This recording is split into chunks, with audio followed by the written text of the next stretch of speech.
Welcome. Let the roll reflect that all the council members are present and a quorum has been established. Tonight we have Kate Heischler with us, and she's going to give us a presentation on Beyond the Yellow Ribbon. And she is with us tonight from Cottage Grove. Welcome, Kate.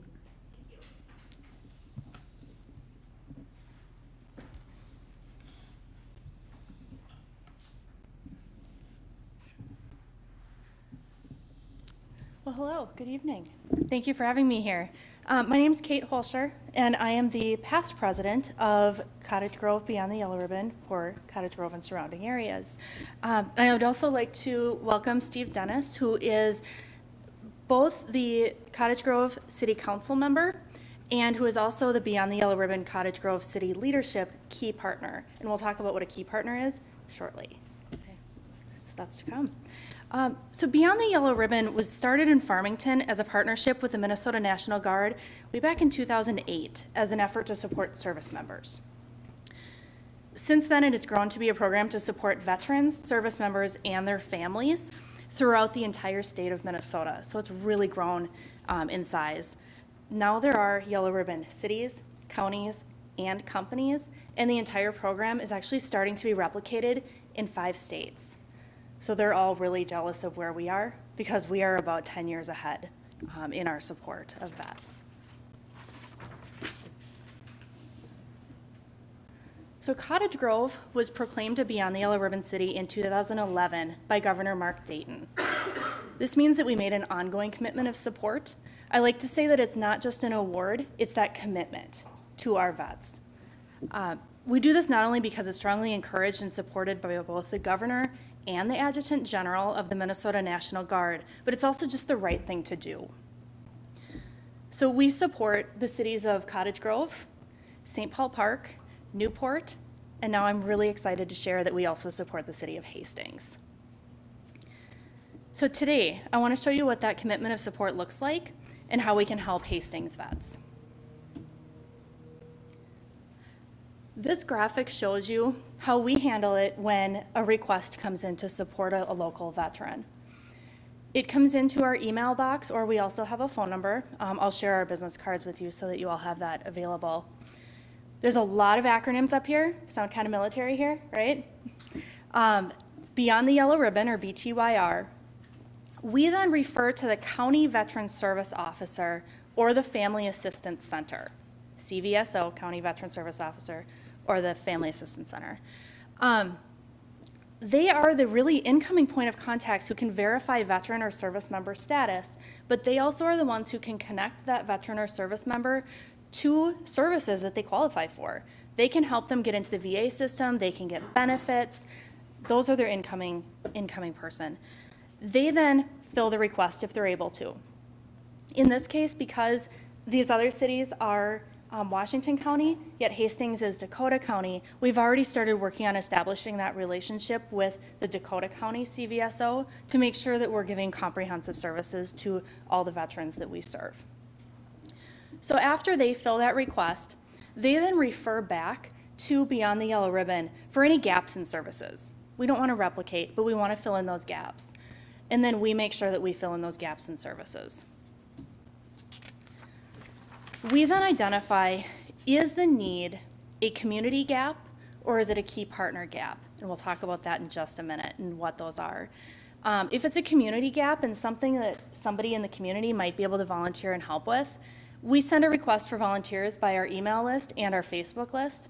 That might be something like, I need help raking my leaves. Those are easy things for somebody to come and volunteer for, and we actually just had one last weekend that we helped. A key partner gap is something a little bit different. Say it was somebody who needed medical care or needed a referral for a job, something like that. We have some key partners throughout the city who represent some really important areas that we'll connect with to help fill those needs. I want to tell you a real brief story. This was a really cool thing that happened. There was a request that came in for a veteran from a neighboring Yellow Ribbon community where they weren't able to fill this need. It was a female veteran. She had 2 children. She lost her housing, and her items were in storage. The items that were in storage were completely infested with mice, bedding, everything, right? I mean, you can just imagine what happens. You have 2 kids. How do you even take care of this? So we used our network of services and figured out that Stone Soup Thrift Shop up in St. Paul Park was willing to donate all the goods to help her. So rather than having her trying to wash these items that really should not be used anymore, they gave her bedding. They gave her clothing. They helped to make sure that she had all the household items that she needed. Well, she didn't have a house either, right? Or an apartment or anything to live in. So we also partnered with the St. Paul Park American Legion, who paid for a short-term hotel stay. And we also partnered with the Minnesota Assistance Council for Veteran, which helped connect her with permanent housing.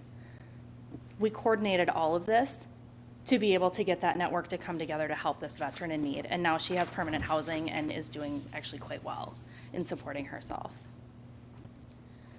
So I keep mentioning others in our network. This is not a comprehensive list, but these are a number of the organizations that we have partnered with to make sure that we are able to help our local vets. So now we'll go into administration of the group. Something that was really important when we started really looking at what should our group look like for long-term was sustainability. You know, oftentimes in nonprofits, it's one person who comes in, runs the group, let's say burns out. I mean, this is nonprofits everywhere, right? One person's running it, and then what happens? So we really didn't want that to happen for this group. So what we decided to do, we have 2 different pieces of this. One is key partners, where we have representation from around the city. So we have city leadership, right here. We have an officer who represents public safety and judicial and can partner with them. We have somebody who does veteran organizations. All of these different people come together to be able to support that veteran. Then we also have an administrative board. They all work together, but that administrative board looks at more how are we running the group. So I'm actually the past chair, past president.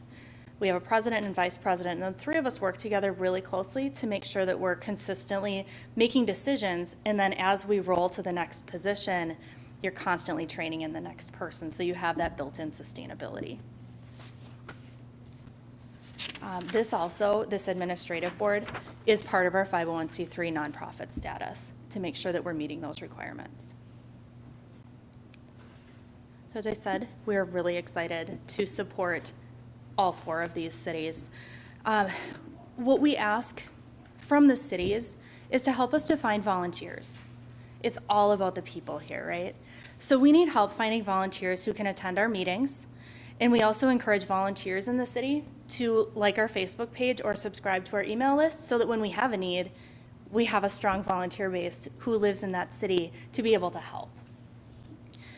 Those who attend our monthly meetings help provide those connections and direction for needs specific to the city. That network that I've referenced all the way throughout here is really key, and only volunteers can help us to build that network. I mentioned helping with things as they arise. Last weekend, we got an email from the airlift wing. They had somebody who lived in Prescott who needed help with raking their leaves while their service member was deployed. Sent out one Facebook post, and we had all the volunteers we needed to take care of that need. So following our Facebook page is really important. So again, thank you for having me here. I really appreciate it. I wanted to open it up to you. All right, thank you, Kate. Very nice job on that. And good evening, Mayor and Council. Pleasure to be here tonight. First time visiting your beautiful City Hall here. It's very impressive. I really hope that the state comes through with some of that aid so you can get those repairs made here. It's really an awesome place. So I'm very happy to be involved as council liaison and a key partner with Beyond the Yellow Ribbon. And what I can tell you, and I will say this from one elected official to a group of others, that of all the different groups that I'm involved with, this ranks up at the very top of those that are professionally run, very reliable, service-based, and really constructed of an awesome group of people here that are committed to making a difference, and boy, the difference they make.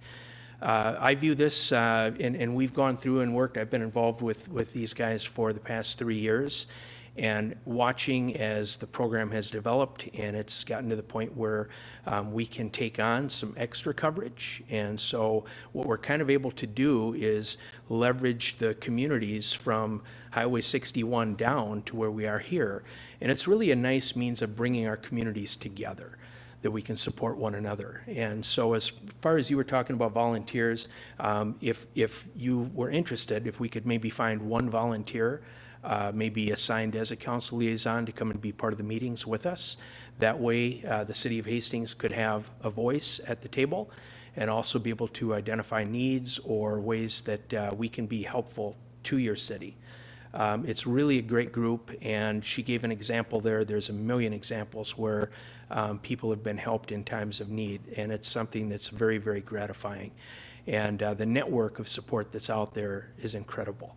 So it's a very worthwhile organization, and just want to make it clear that this group here is organized and authorized from the top of the National Guard. And so we're committed and really look forward to an opportunity to work with the city of Hastings and provide some coverage here. So we would be happy to stand for any questions that you might have of us, if there are any. Council, any questions for Kate or Steve? No? Councilmember Fulch? Thank you, Your Honor. So to sign up that we're interested for volunteering, we go to, again, the www.cottagegrovemn.gov, that resident /yellow ribbon, and there's a form or something on Yeah, there that we and- can sign up. So I actually have, do you mind if I just to pass out? Sure. Okay. So I have pins and I have business cards and a flyer that gives you direct information on how to sign up for our email list. Terrific, I appreciate that. It wasn't in our packets about how to get engaged, and so, yeah, wonderful. Thank you so much. I appreciate both you coming and giving, well, first of all, your time, to the organization and helping both veterans and folks who are in the service right now. I didn't realize that it served both vets and in-service people, and so, yeah, so thank you. I'll be looking for that then. Thank you for your support. Member Brox? Mayor, if you're looking for a volunteer, I'd be happy to act as the council liaison for Hastings if you'd like a volunteer. Okay. Thank you. Did you get that in the notes? Again, thank you for your presentation, and thank you for all your time and efforts for this program, and now including Hastings, so thank you. Thank you for having us. Have a wonderful night. You too, thank you. Thanks, Lori. That's great. Council members, are there any corrections from the October 2nd meeting? Or, I'm sorry, not October 2nd. 21st. Seeing none, they are approved. Is there anyone in the audience that would like to speak to the council on anything on the consent agenda or anything other than the consent agenda? Okay, sir. You may come up and state your name and your address, please, to the podium.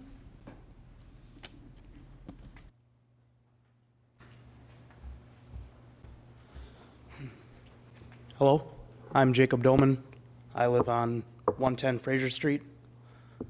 I was just coming here to try to see what I could do to change the city ordinance on side-by-sides in town. Right now, the only thing stopping me from driving my side-by-side in town is I don't have a disability. The only thing you need is mirrors, proof of insurance, and a slow-moving vehicle sign, and then a disability that will restrict you from walking. All excuse me, all side-by-sides that are manufactured by companies come with seat belts and a roll cage. So in my eyes, it's safer than a moped, that a 14-year-old kid's driving on the road. I didn't know what else. I've never done this before, so. I think if anybody doesn't have any questions, we'll probably pass that on to the Public Safety Commission and have them look at it. Okay. Is that okay? That's All right. Thank you. Thank you for your stepping forward. Anyone else to speak? Okay. Council, is there any other council items to be considered? Seeing none? Okay. Council, I'd accept a motion to accept the, for the consent agenda. Councilmember Fulch? Thank you, Your Honor. I would like to pull item number 3, approval of the Dakota County Community Waste Abatement Grant Program. Okay.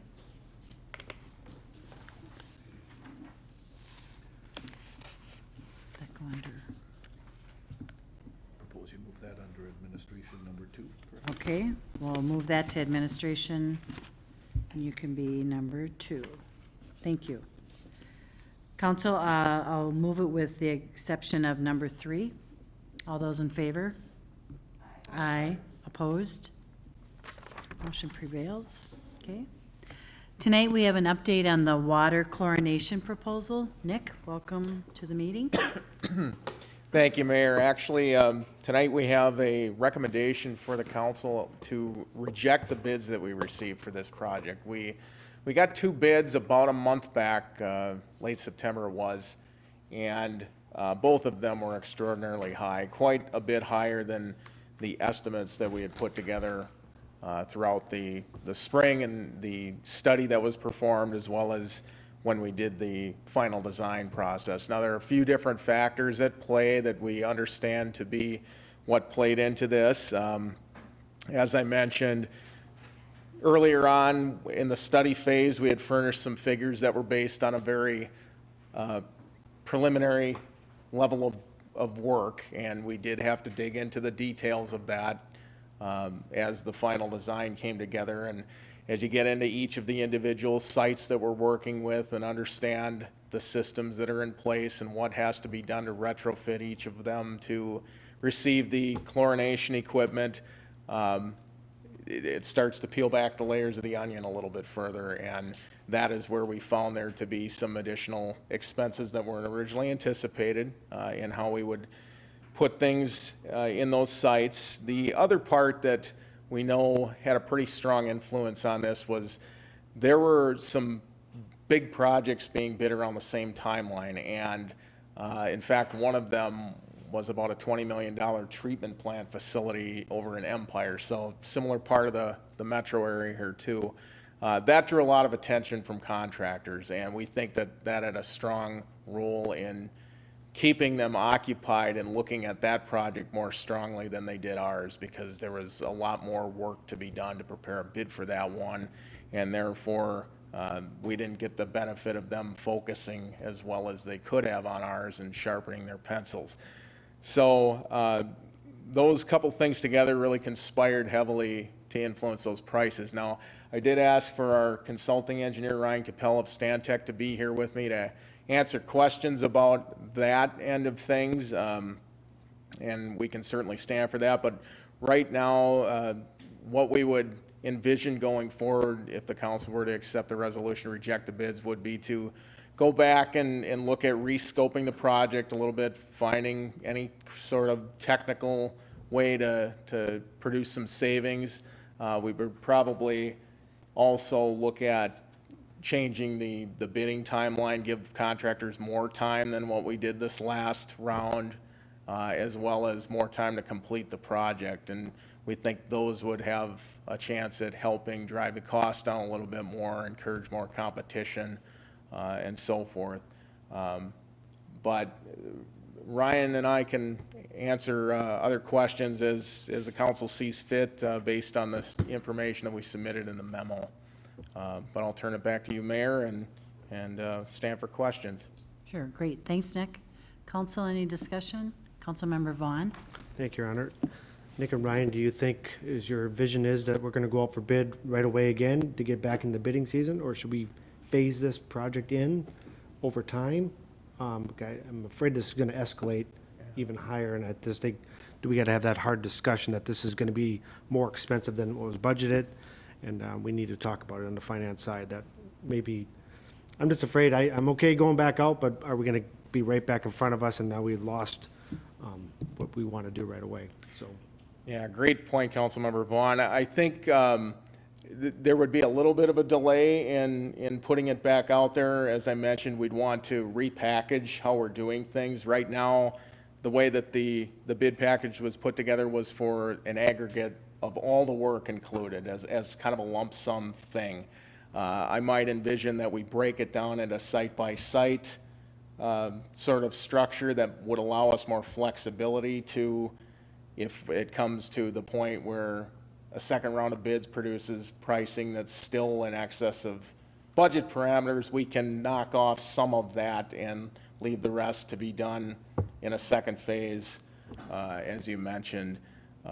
So that was one preliminary thought that we had, but we need to do some of that administrative work in reconfiguring how the bid and spec package gets rolled out before we put it out on the street.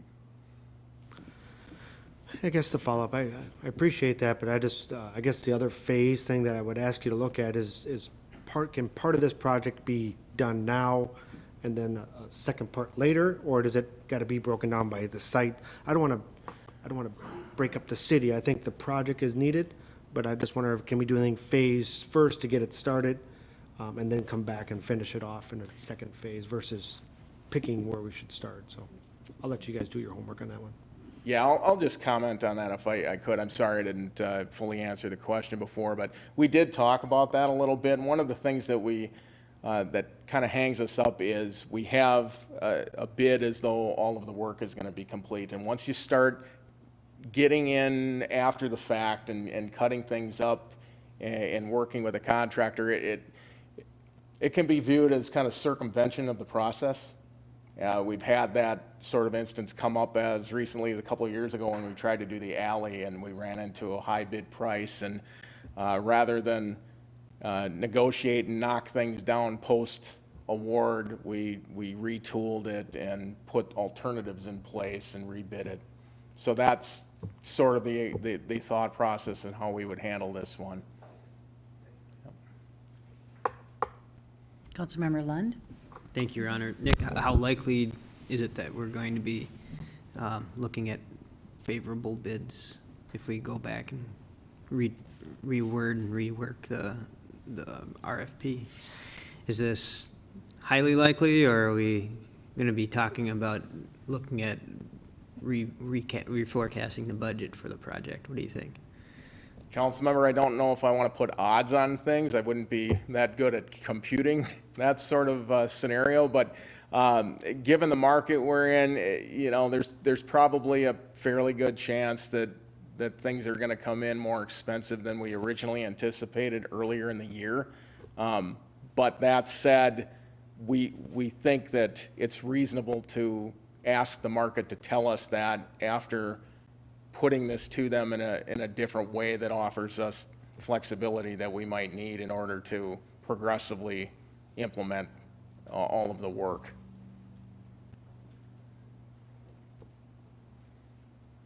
Councilmember Fulch? Thank you, Your Honor. I'm not sure if, was it part of the problem that you didn't have competitive bids was just because of the time of year that we're at the end of the construction season going into the winter? I don't know how much of the work needed to actually be done outside. I saw that there was concrete that needed to be laid and such, and you can't do that in January.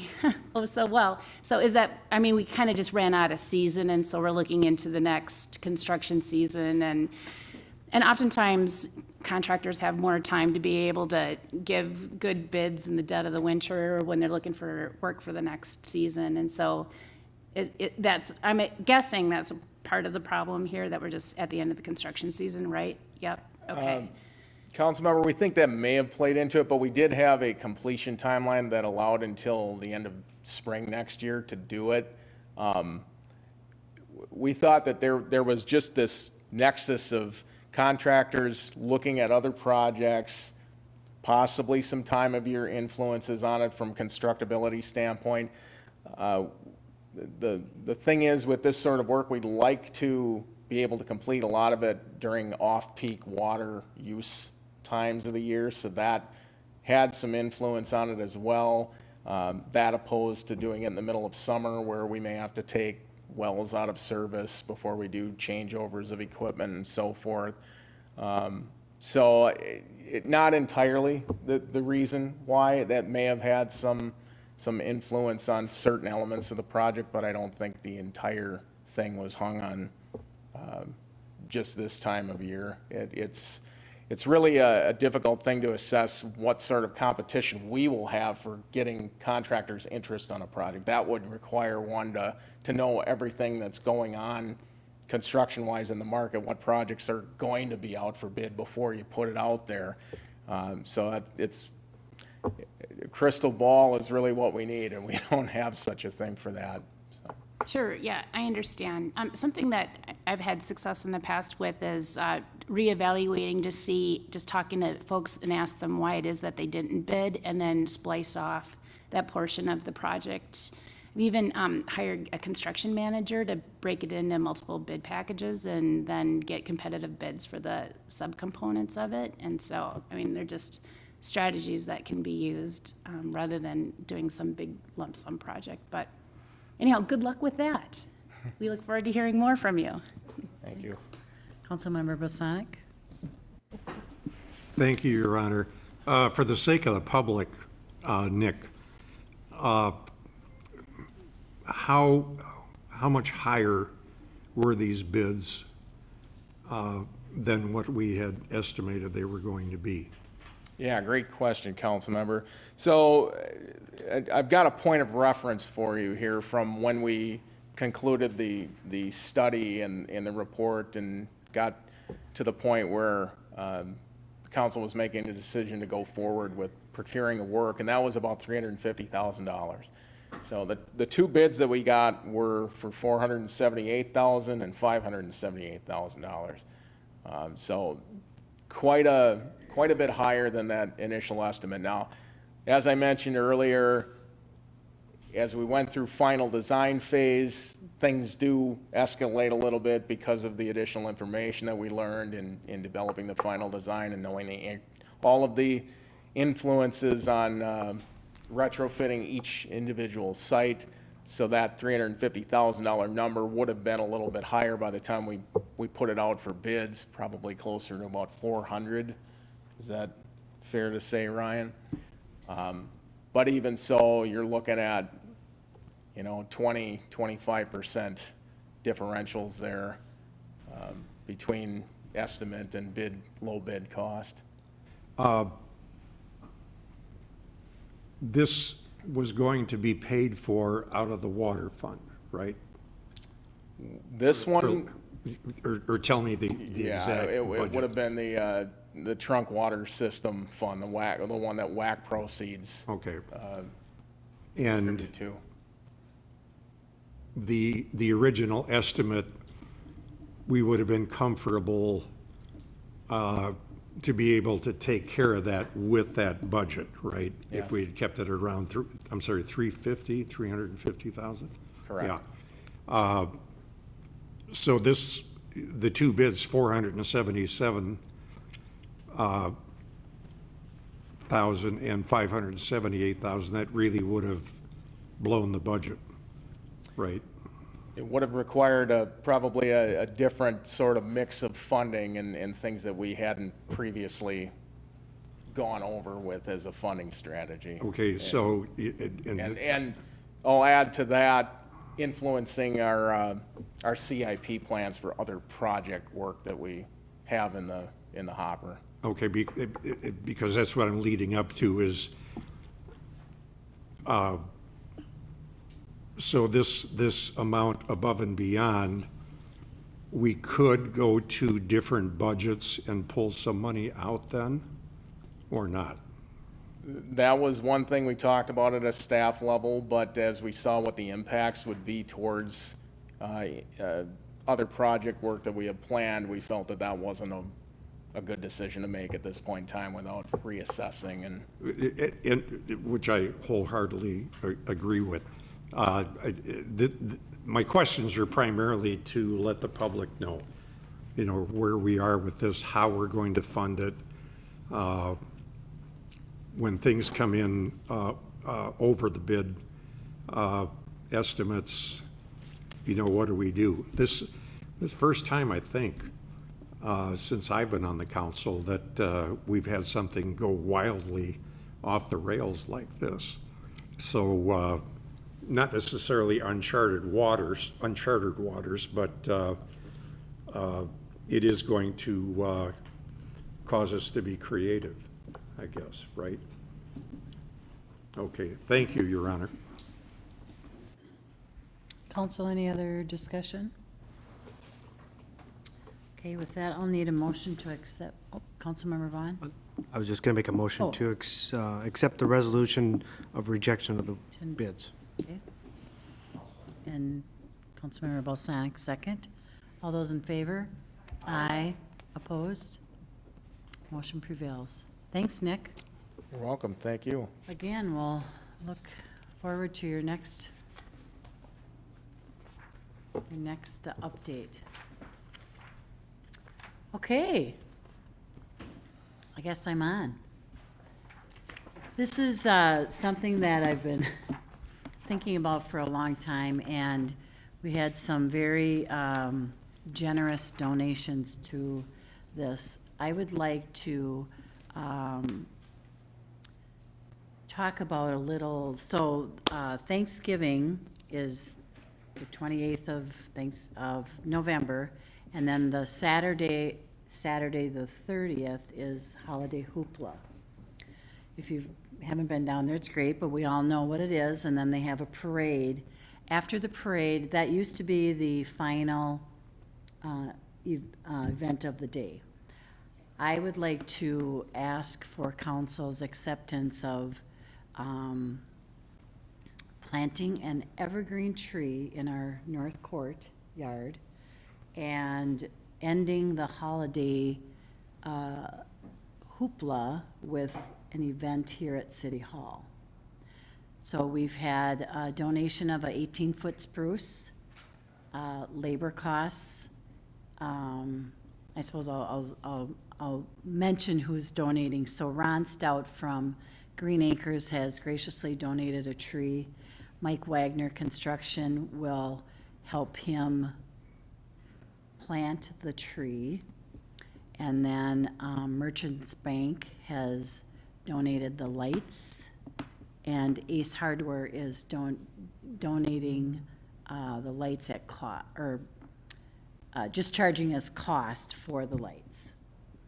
So with that, I'm asking for council to accept these donations, and hopefully have a vision where we could have a holiday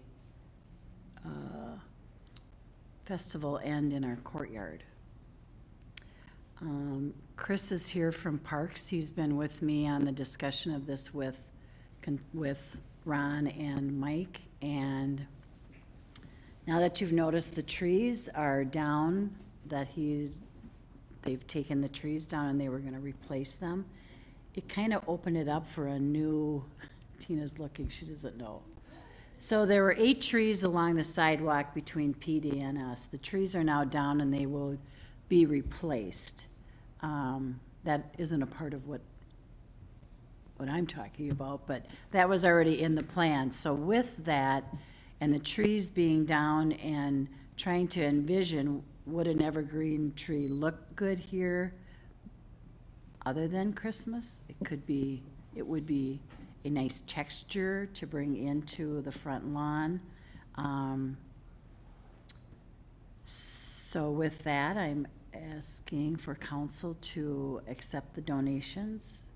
And if you have any questions for Chris, he's here as well. Or any other questions for me? Yes. Thank you, Your Honor. Sure. I appreciate your efforts to try to bring the holidays to City Hall. I think whatever we can do to be more warm and, welcoming to our community and for folks to enjoy the facilities and the grounds, I think that that's a wonderful idea to pull the festivities up from Second Street up to City Hall. So I agree with that. And I cherish those kinds of opportunities around the holidays. And I love that the Legion had, like last year, they had a Christmas tree out on their deck, facing the riverfront there. And so I think it's really a warm thing to do. Are you looking for, question for you, ma'am, is, are you looking for like a small group, like a subcommittee of us to help with planning efforts about what does that look like then if we do something here if you do like a lighting ceremony, I'm taking, that's what I'm hearing you say. Oh, I'm sorry, And I that didn't you even- want to do some kind of reception Yes. perhaps when you say at City Hall, it's not just out, or maybe it is just out in the courtyard, or maybe we just need to talk about it further about really what it Sure. is. Well, you're I visioning. think, thank you, sorry. Tonight was virtually to accept the donations, because of course the tree will have to be planted, but to go further, then yes, there will be 12,000 colored lights that we will have a lighting that night, kind of like a Hallmark movie, if you've seen that. I mean, which everybody loves. I want this to be, well, I would like this to be something other than just Christmas, more of a winter theme, so it runs through the whole season of winter. So we would have the lighting on the 30th, and those would be colored lights.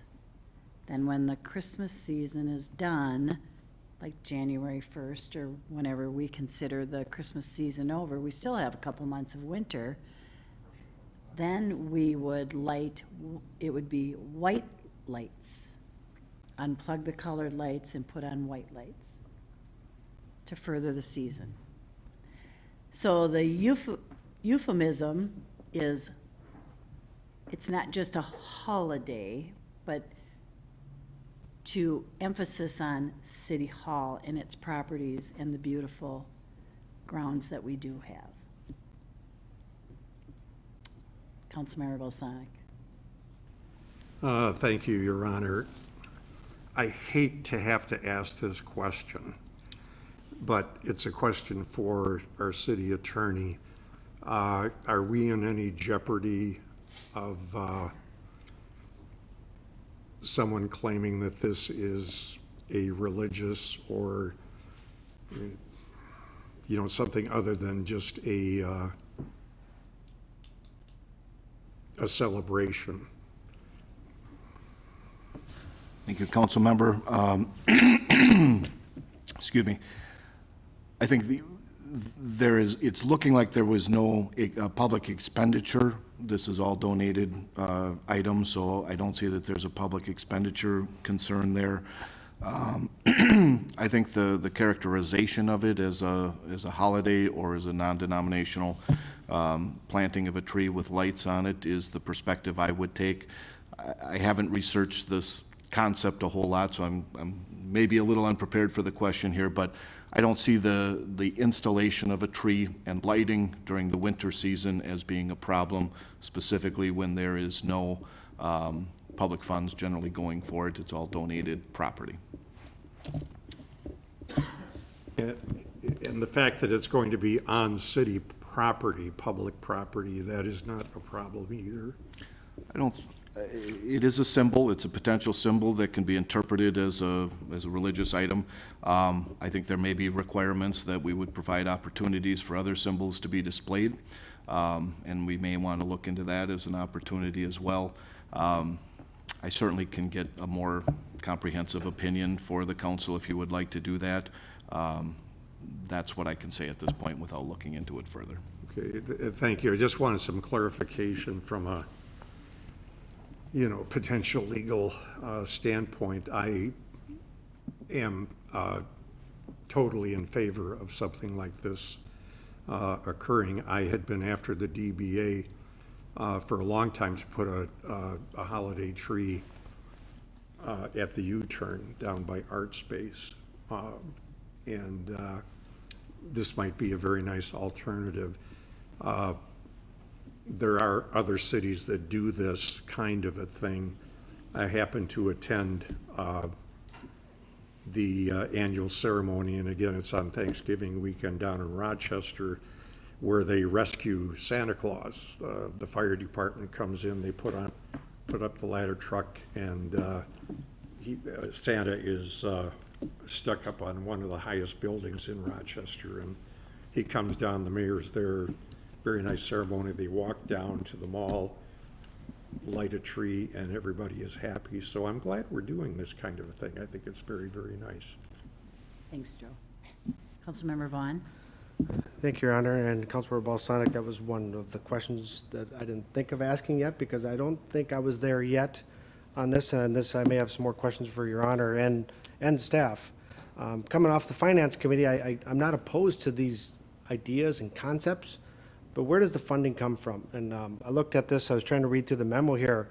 I didn't get any cost from it, because is this an annual thing that we would do? And then once it's done the first year, is the city, who's installing the lights? Who's switching from color lights to white lights? Again, these are petty things that maybe this process, because the question that went to our legal counsel is maybe this thing needs more of a defining of what is actually going to happen, because I read something about a plaque and that we're going to give recognition to the donations on a plaque out there.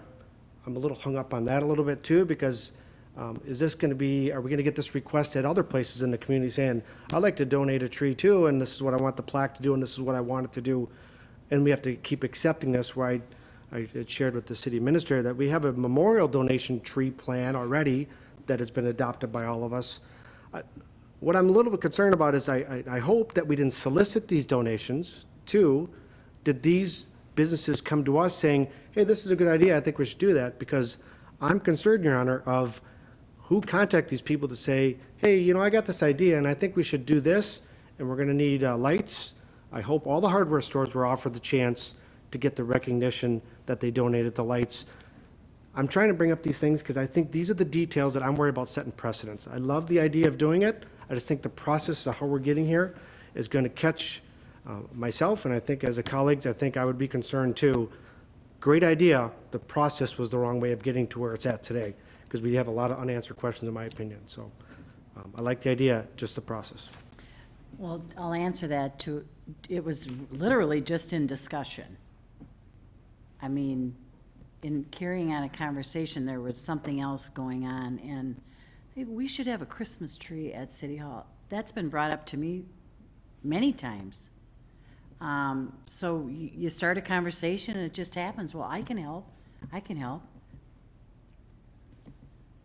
It was literally that simple. I mean, I've been working on this since probably June, just in conversations. Yep. If you mind, Yeah. if it's been going on since June and this is the first time I heard about Well- it, the process needs to be fixed then, because we can have conversations, but I want to know when that plaque comes out, did they ask for a plaque? If I donate, we give a plaque, or is that just an offer that we're going to offer it up?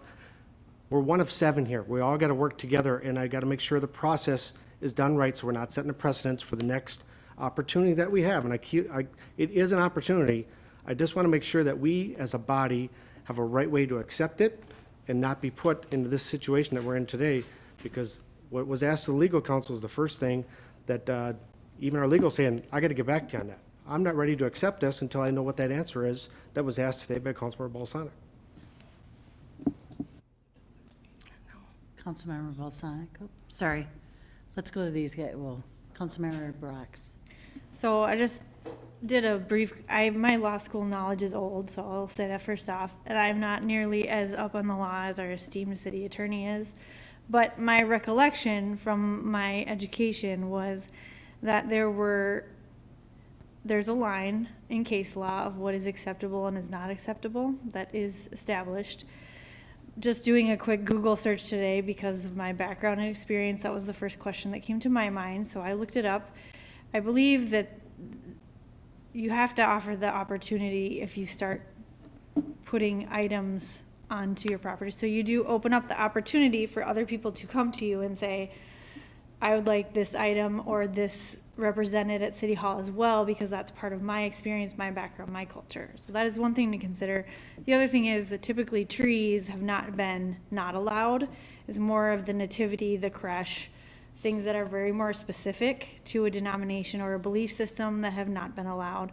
So I'm not arguing for or against any of those things. I'm just telling you what I recall from my legal education.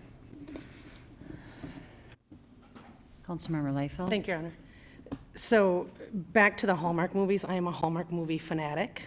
And no, not everybody loves those movies, but I can be found on any rainy fall day watching a ridiculous number of Hallmark movies.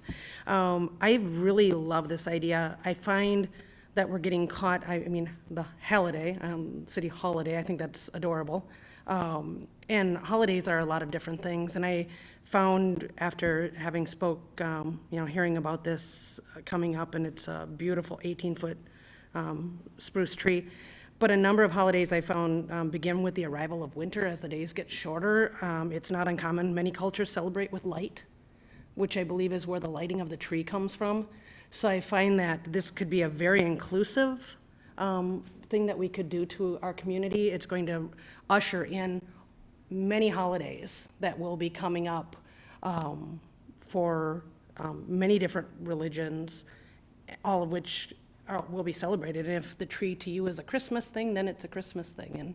And if it has to do with the lighting of the menorah for Hanukkah, maybe that's where it goes. So I feel this is something that I think we're going really deep into the weeds here in regards to what's this going to look like. Right now, this is one event, and it's a tree that's going to grow and provide oxygen and hopefully shade to picnickers out on the lawn at some point.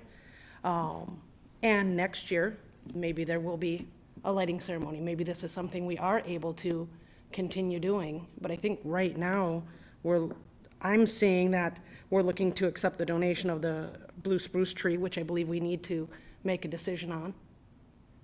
And then I believe since we have these things that have been presented to us as donations, that every meeting I've come to, I'm accepting donations in kind.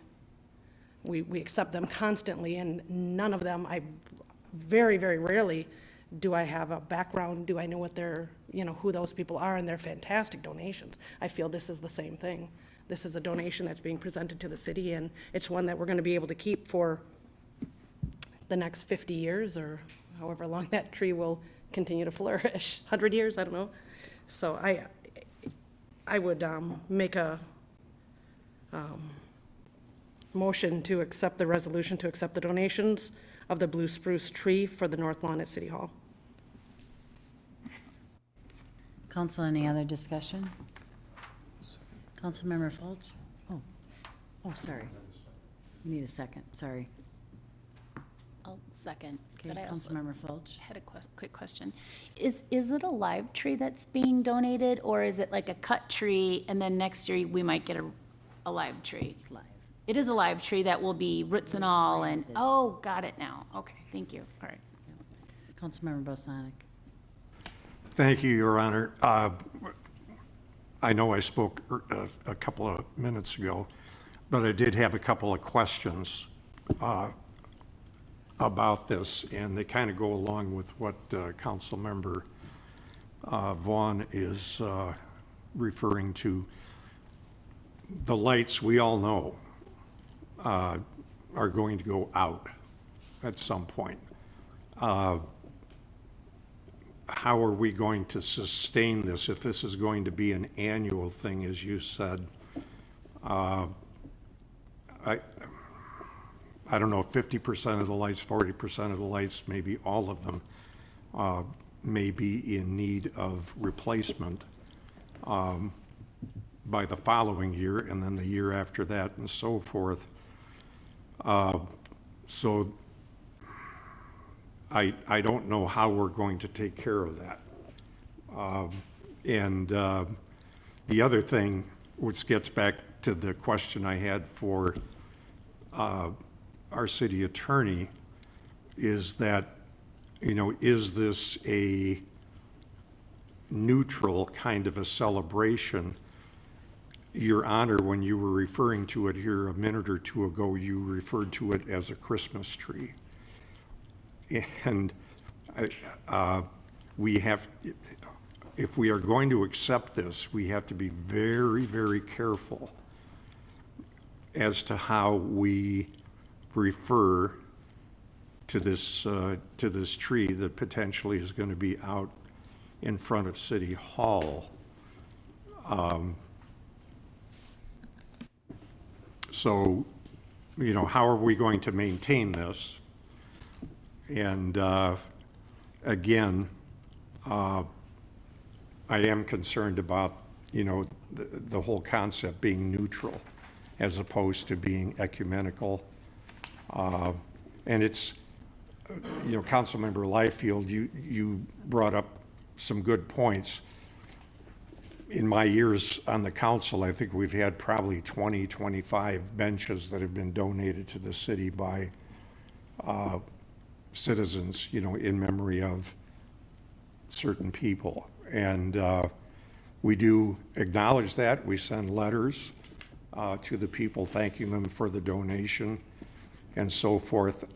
Nothing that I've seen over the years has been anything but something dealing with things recreational or from a history point of view. But this, I think, starts to tread on some eggs here. And as I said, I think it's a great idea, but as Councilmember Vaughn said, and as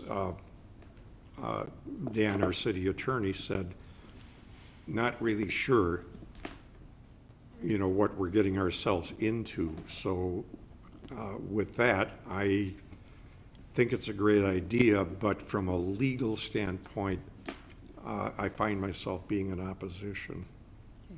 Can I answer your Thank you, question, Your Joe, Honor. about the lights?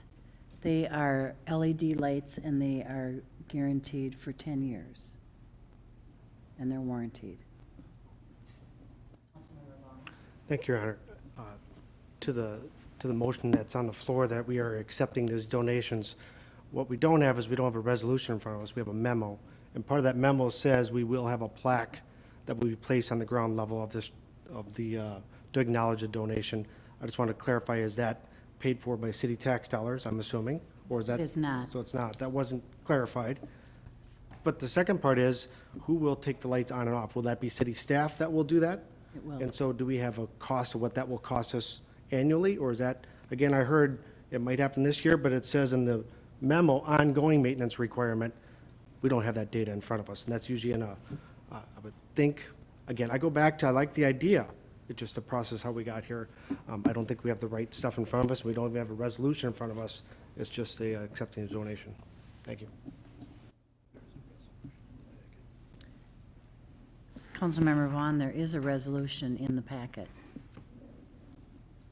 I apologize, Your Honor. I just want, okay, that's my fault.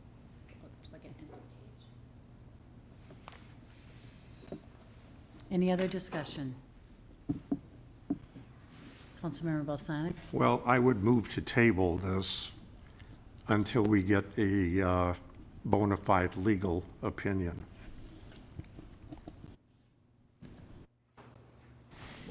Would have to be a second for the motion to table, and then you would vote on it if there is a second. It's a non-debatable motion. Yeah. Councilmember Lund? So, thank you, Your Honor. I mean, I read this and everything's all inclusive here, but are the lights in the trees, are the lights in the tree a package? Are we accepting, is it all conditional on this being a recognized donation by plaque? Or, I mean, are we able to break this down into accepting the items and not tying it to a specific event? What's the intent there? That's one question I have. And then I would also support tabling this because I think it needs to be looked at a little bit further and a little bit more defined so that we have confidence in what we're specifically voting on.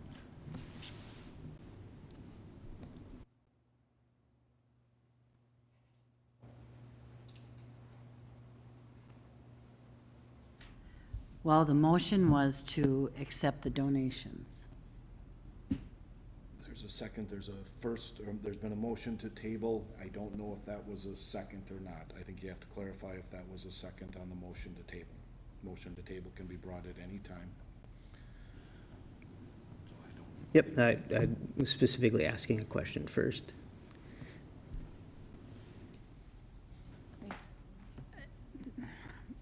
My assumption was it was a full package. So I guess that's how I'm gonna deliver it.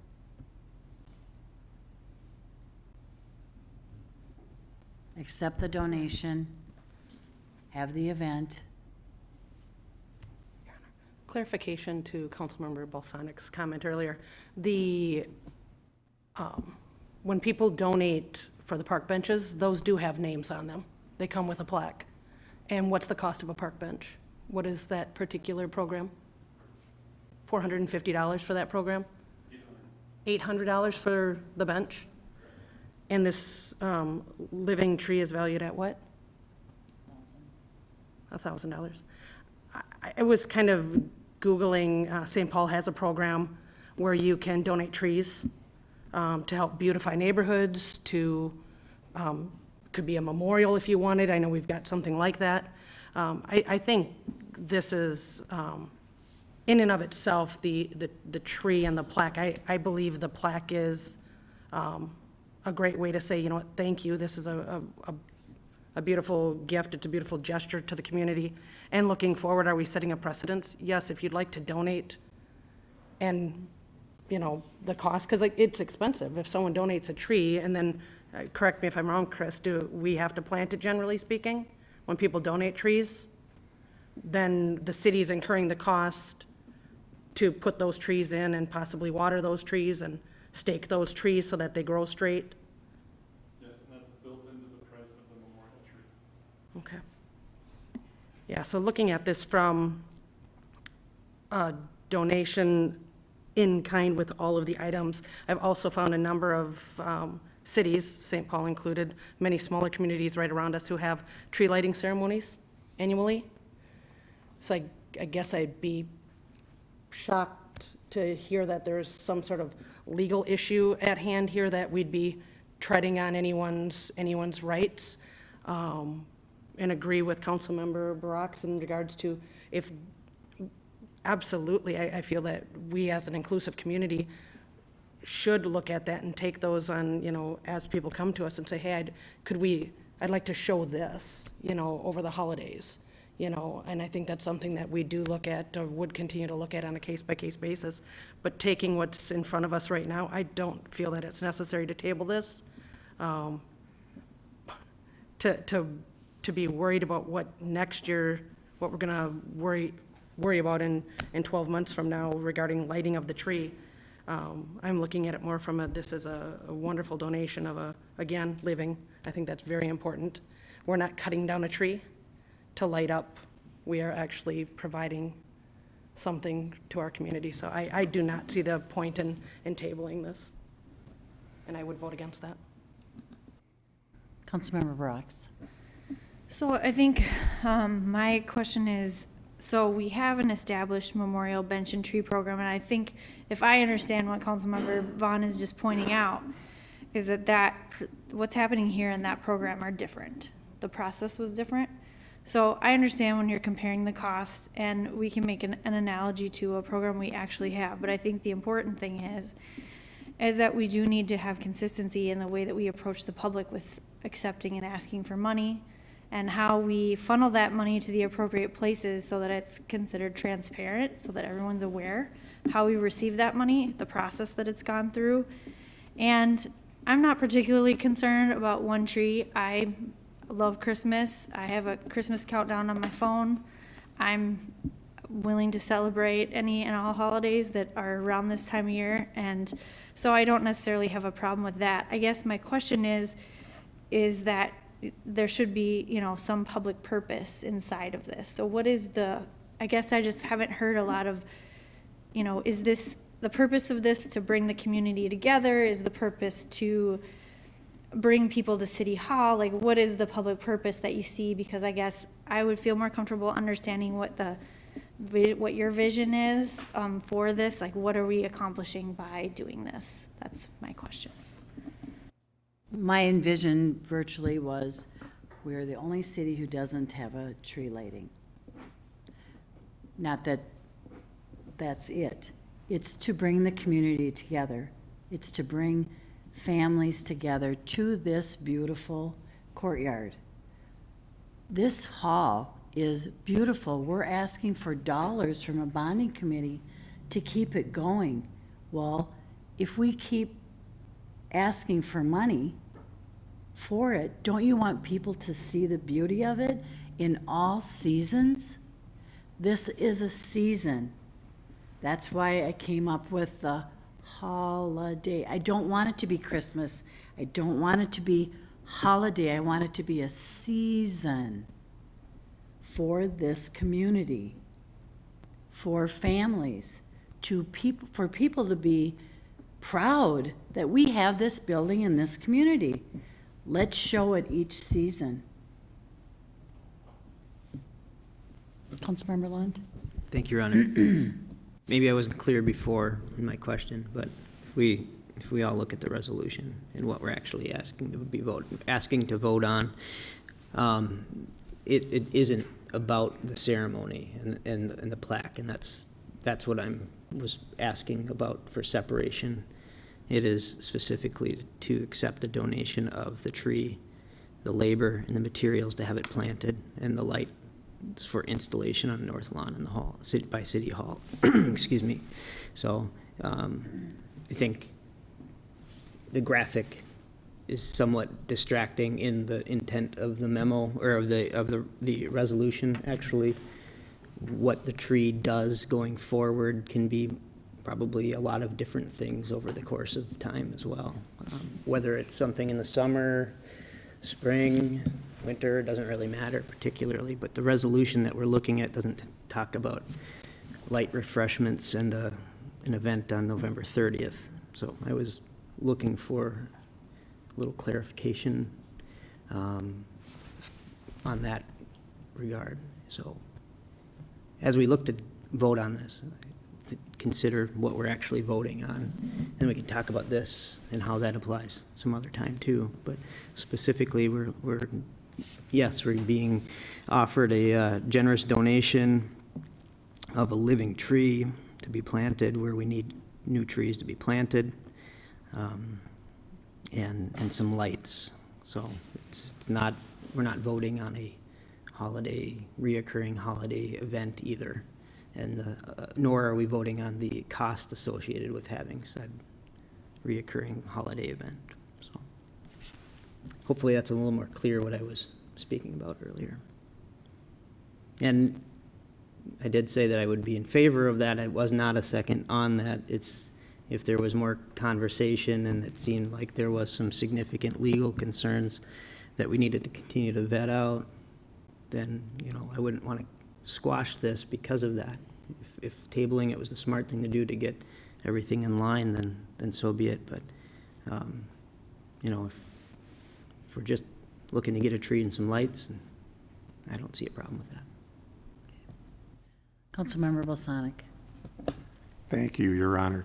I wonder if Chris Jenkins, our Parks and Recreation Director, can give us a little background on perhaps what other cities do and the items that have been donated to the city. I know we talked about park benches, but we've had trees donated as well and other things. So I wonder if you could just talk a little bit about that, see if we can get ourselves into the right direction. Councilmember, I'll do my best here. Certainly we have the Memorial Bench and Tree Program here in Hastings, and those are both successful. We see far more benches than we do trees. Other items that have been donated to the city recently, Rotary Pavilion is a prime example, or at least the cash to construct that.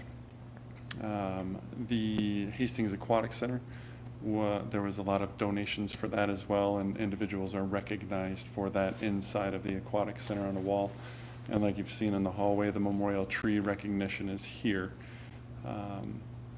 We've had donations to repair vandalism at vets. There is a piece of recognition that goes along with that we'll be planning over the winter. The land for the Hastings Rivertown Dog Park was a donation. There was discussion of recognition with that, but that has never come through fruition. Hastings River Flats land was donated.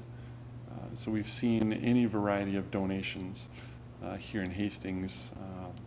To speak to what other communities do, I haven't researched that outside of memorial bench and tree programs. Does that help? Thank you. Any other discussion? Councilmember Fulch. Your Honor, obviously, I am supportive of this and moving forward, and that's why I provided a second to the motion. I think that it also, provides a welcome into our community from the bridge, because it will be the first thing that folks see then coming into our community over the winter season. So I think that that's wonderful. However, where Councilmember Lund was kind of going with, what are the next steps after we accept the donation, assuming that this moves forward, is that I would like to have another conversation about what are we going to do here? Like, what does that look like? How do we help plan it? Because I want to help contribute. I think it's a terrific idea. And so I'm sure we'll all want a little bit of input about what that ceremony would look like, and just how can we be supportive of it. Sure. Thanks. Well, I guess tonight was to accept the resolution of accepting the donations. Step by step, virtually. This, Lee and I just kind of talked about so we could have an envision that it's not Christmas, it's not, we're trying to be a season of winter. So I know it has a evergreen on it or a Christmas tree, whatever you want to call it, but tonight was basically to accept the donations from these generous people, and we can chat about whatever everybody else wants to do. Councilmember Balsonic. Thank you, Your Honor. Two things. Should this resolution pass, I would still like to get a legal opinion on this. I don't want it, left alone. I still would like our attorney to come back with that. And then secondly, shoot, I can't, somebody else talk. I'm looking here. Who decides what is going to go on the plaque? Chris, can you answer that, or?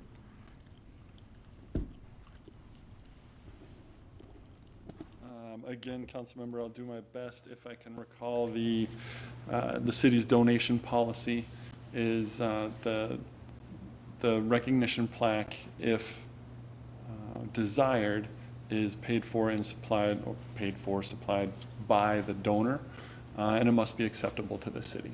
So we would have discretion on if and where. Okay, thank you.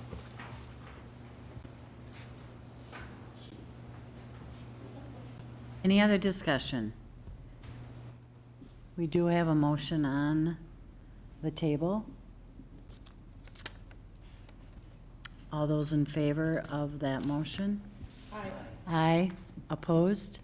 No. Motion carries. Administration number 2, Councilmember Fulch, you wanted to speak on the approval of Dakota County Community Waste Abatement Program? Thank you, Your Honor. First of all, I have to say that I'm fully supportive of this grant application to the county. The county makes available funds to the cities that within Dakota County that put together programming to help educate the public about how to properly do recycling, the benefits of that, helping to defray some of the costs for the special collection programs that the city sponsors, like the spring cleanup. We just had it was mentioned in here also, the pumpkin toss that we just had last weekend, right? And so I'm supportive of that. And I pulled this because something that I've been wanting to see done is, besides just educating the public, is to help educate the council and having a workshop. I know that the Dakota County several months ago had a time period in which they were taking public comment about their waste management plan for the county, and then how that will affect all of the municipalities.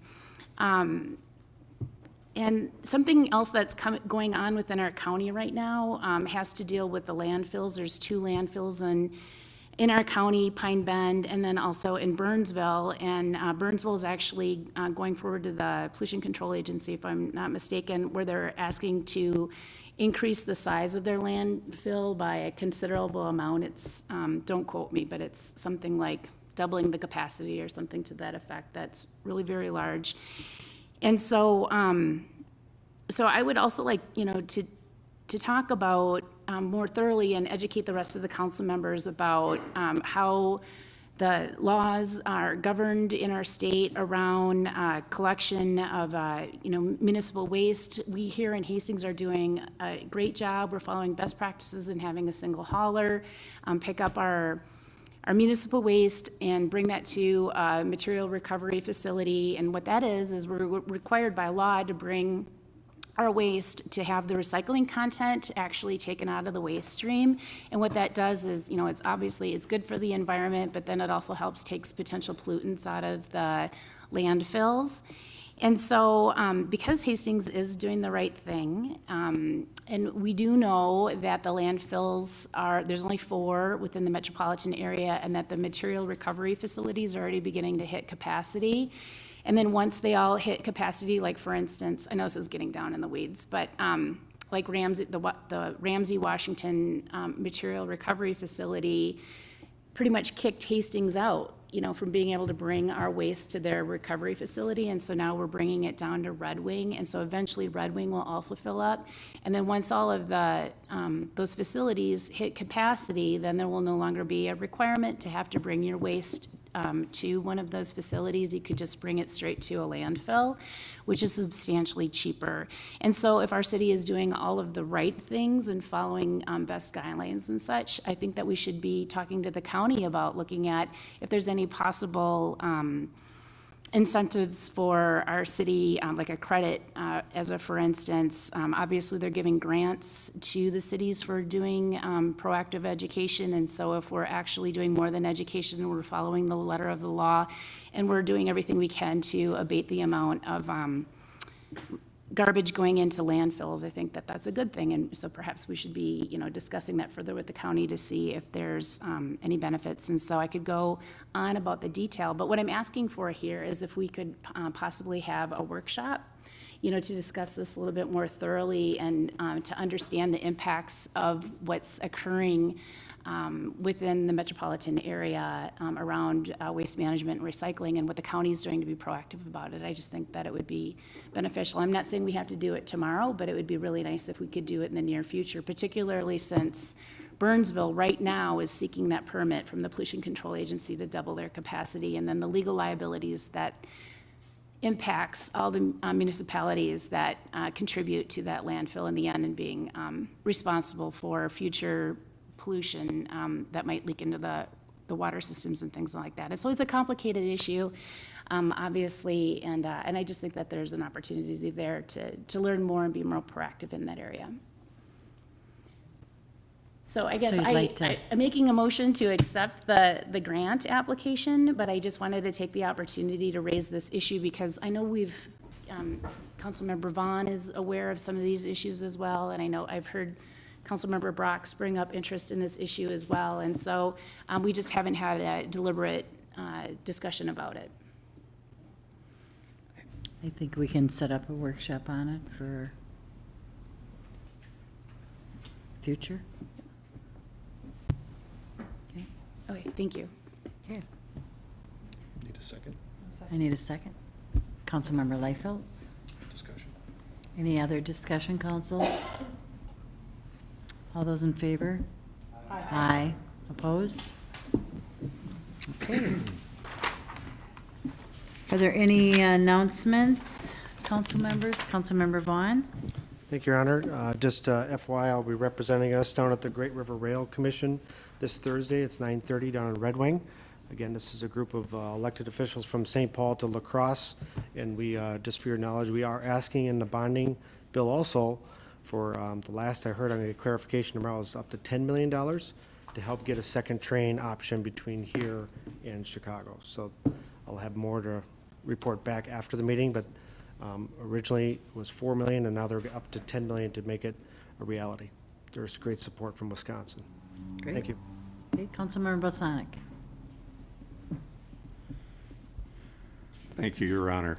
I will be attending the Dakota Communications Center 911 Board of Directors meeting on Thursday, the 14th, at 8 a.m.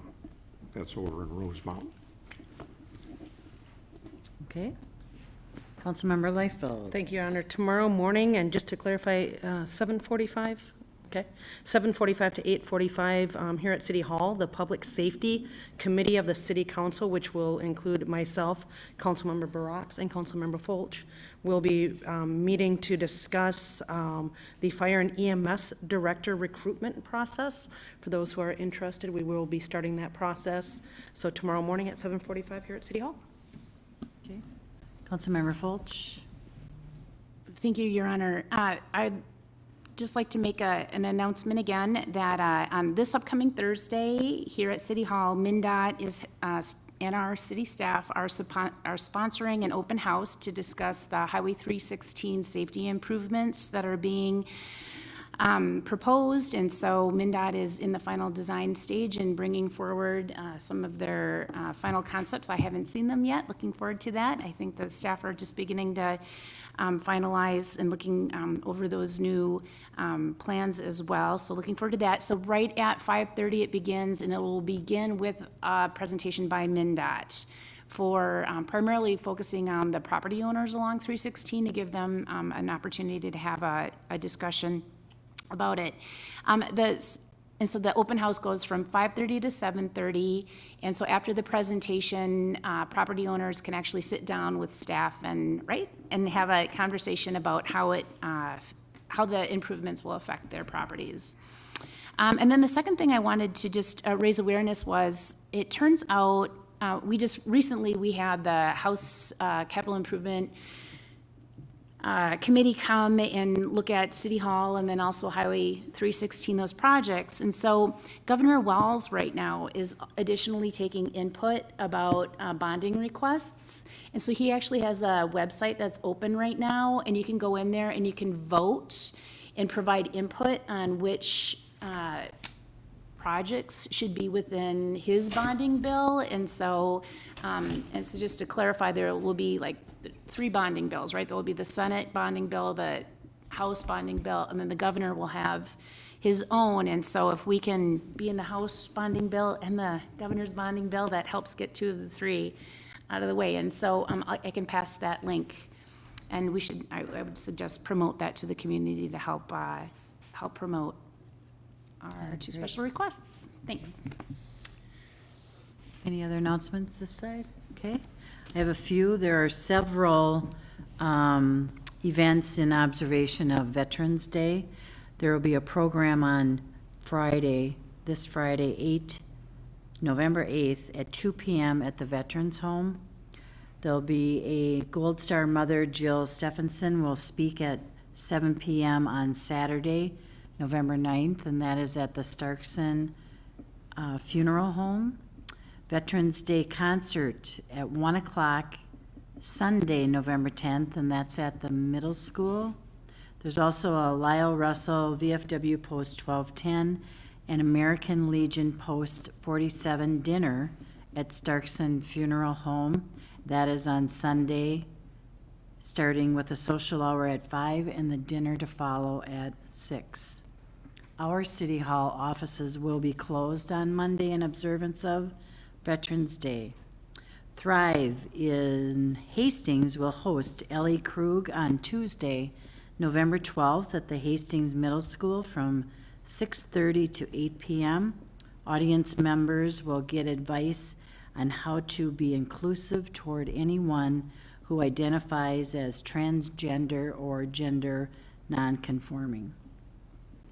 Planning Commission will meet Tuesday, November 12th at 7 p.m. Hedra will meet Thursday, November 14th at 6 p.m. And our next council meeting will be Monday, November 18th, with a workshop at 5:30 to discuss several transportation topics with Dakota County, followed by our regular meeting at 7 p.m. With that, I'll have a motion to adjourn the meeting. Councilmember Liefeld, Councilmember Brox, all those in favor? Aye. Opposed? Motion prevails.